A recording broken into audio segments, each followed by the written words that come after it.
Officer Gus Ramirez from LAPD. So the three of them were the very first on scene. They entered the school literally within seconds of the shooting.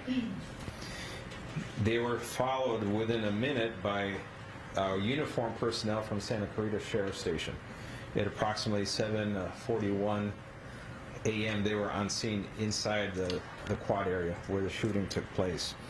And as indicated earlier, there was trauma kits available at the school for mass casualties. They were deployed by this personnel. Then Deputy James Callahan, who's a Santa Clarita school resource deputy assigned to the school, was there moments later, and he assisted in this process. So this is it's a tragedy every way you look at it, but there's a silver lining behind this, is the fact that off-duty first responders were there and did not hesitate, turned around and went right into the source of the gunfire to attempt to neutralize it.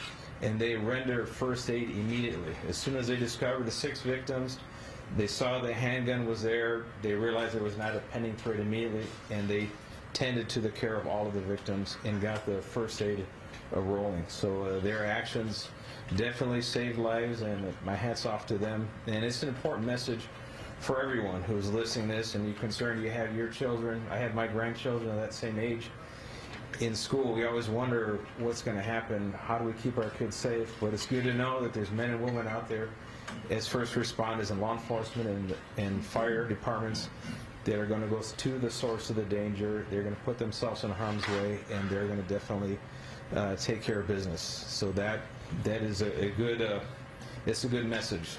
Let people know that we can handle these. As tragic as these events are, we're definitely, now we're in the recovery phase. We're just initiating the investigative process. So I'm going to turn it over now to Captain Ken Wegner, Homicide Bureau. Thank you, Sheriff. I just want to briefly update you on the investigation as it takes place today. Investigators are proceeding with the interview process of the victims and the witnesses that were identified from the school. However, we also realize that there are those that left the scene as soon as possible, maybe picked up by parents and went directly home.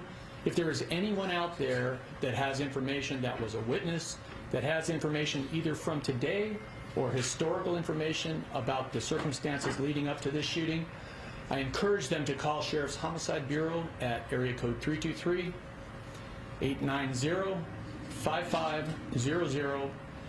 We will take your name and information, and we will have Sheriff's investigators respond to your location to interview you about the information that you have. I spoke earlier about a search warrant that was pending at the 22900 block of Sycamore Creek Drive in Santa Clarita. I can report that that search warrant has been signed and has been served, and investigators are processing what we believe to be the suspect's residence for any indicia, any evidence related to this incident. I also want to acknowledge, and I believe most of you have reported on this, posting on the bio of what we believe to be the subject's Instagram account. And I quote, it says underneath his pseudonym, "Saugus, have fun at school tomorrow." I can confirm that that was posted on his account, and I can also confirm that it has been changed since this incident, which means there is somebody else that has access to this account, be it a hacker or be it a friendly who has his password. So that was posted at one point, and we are aware of it, and we are researching the source, when it was placed, and when it was taken down. We have not yet established a motive or a nexus between the subject and his victims, other than to say they were all students at the high school together. At this point, I would like to introduce Paul Delacourt from the FBI.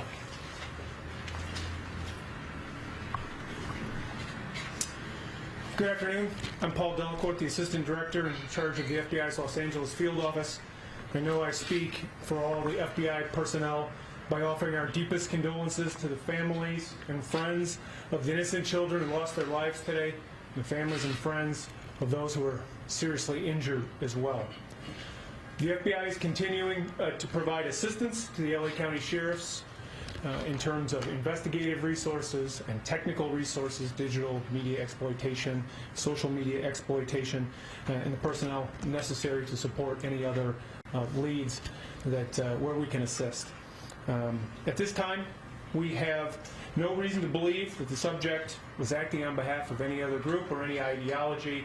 We have no reason to believe there's any threat or any co-conspirators at this time. But this is day one of the interviews and the exploitation, and things could change. The investigation, of course, is ongoing. We will be thorough alongside the Sheriff's Department to follow any leads that we can to leave no stone unturned. In the meantime, we will seek to assist with the families of the victims and the witnesses to any extent that we can.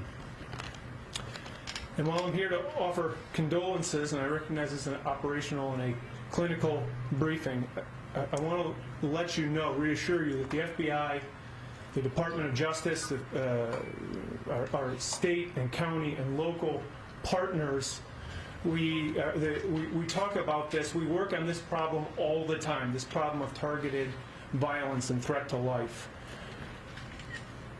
We are calling these press conferences, we're having these instances happen way too frequently in our society. We are working together across the jurisdictions for a cross-disciplinary, whole of society approach. We are working on this problem every day to find a solution. Now that may be small consolation today because the tragedy has a face, and the face is our community today. But I want you to know that we are working diligently across the country and here in our area to make sure that we don't have any more incidents at this time. Thank you. Sheriff, si puedo contestar en español, por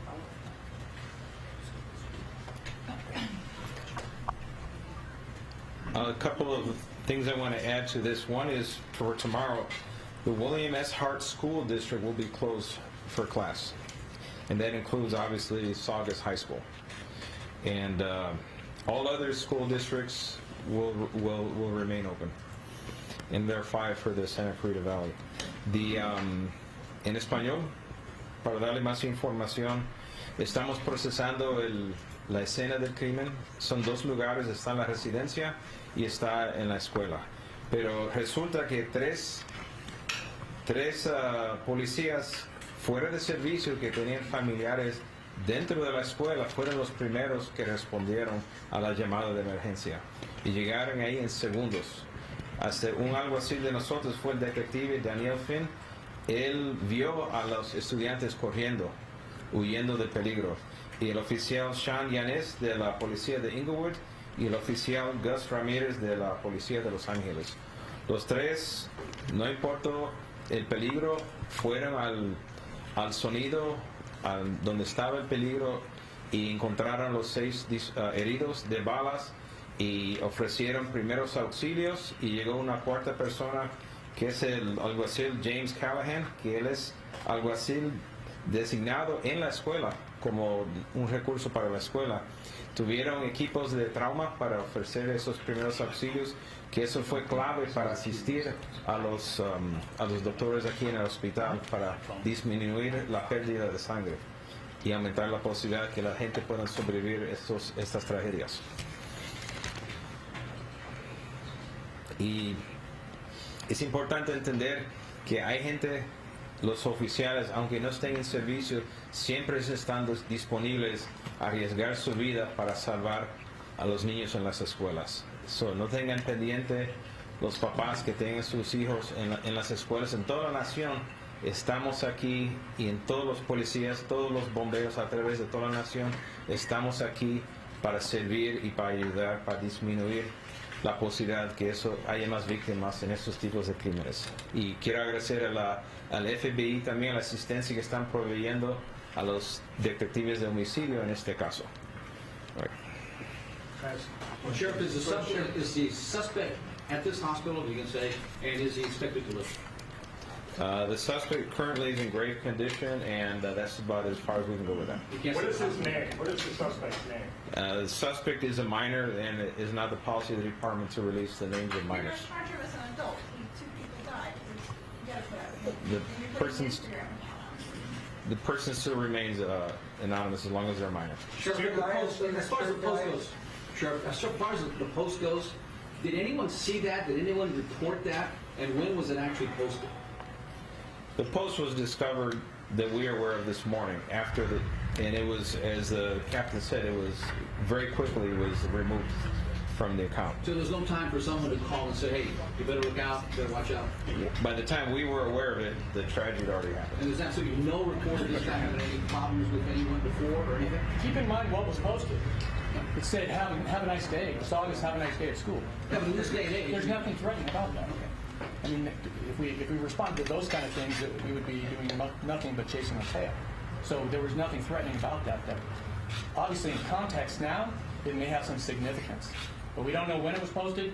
We don't know when it was taken down. Could I ask question? When the sheriff or the captain, do we know, based on the video, how long a time period this was from the time the suspect pulled the weapon till he shot himself? I did see the video, and within approximately 16 seconds it was over, and the gun was not displayed before that. So from the time that he withdrew the handgun from his backpack to the time that he was on the ground with a gunshot wound to his head was about 16 seconds. so he wasn't roaming around the campus looking for individuals to shoot. Just people who were near him, that's who he shot. He was not. I understand that you one of the people he shot is his girlfriend, his ex-girlfriend? We have no indication that there's any nexus between the victim and the subject, except the fact that they were all students there.